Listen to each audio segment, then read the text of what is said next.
దీప అయితే వాళ్ళ అత్తయ్యకి చెప్పేసి శౌర్యని హాస్పిటల్‌కైతే తీసుకొని వెళ్తూ ఉంటుంది. దీపని పిలిసి "జాగ్రత్త దీప శౌర్యని" అనేత అంటూ ఉంటుంది. "ఏమత్తయ్య కార్తీక్‌ని చూస్తుంది అన్నది కదా! తీసుకొని వెళ్తాను పర్వాలేదులెండి" అనేత అంటూ ఉంటుంది. "అది కాదే" అని చెప్పేసంటే "సరే అత్తయ్య నేను వెళ్తాను మీరు జాగ్రత్త" అనేత అంటూ ఉంటుంది దీప.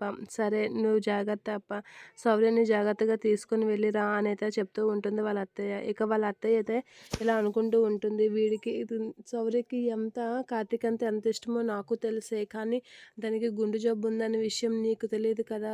కార్తీక్‌ని అలాంటి పరిస్థితిలో చూసి ఇది ఎలా రియాక్ట్ అవుతుందో తెలీదు. అది గాని ఏమాత్రం ఆందోళనకు గురైనా మళ్ళీ దాంతో బాధపడాలి.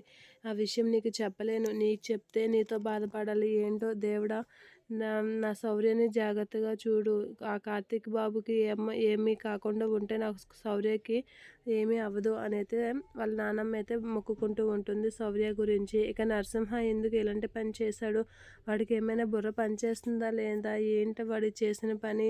వాడికి రాను రాను బుర్ర మందగించుతుంది అని చెప్పేసి అయితే వాళ్ళ అమ్మ అయితే అనుకుంటూ ఉంటుంది. దేవుడా కార్తీక్‌ని కాపాడు. నా కొడుకుని ఈ కేసు నుంచి రక్షించు అని అయితే అంటూ ఉంటుంది. వాడికి ఏమైనా అయితే నరసింహ పరిస్థితి ఏంటి అని కూడా బాధపడుతూ ఉంటుంది వాళ్ళ అమ్మ. ఇక నరసింహ గురించి అయితే ఆలోచిస్తూ ఉంటుంది.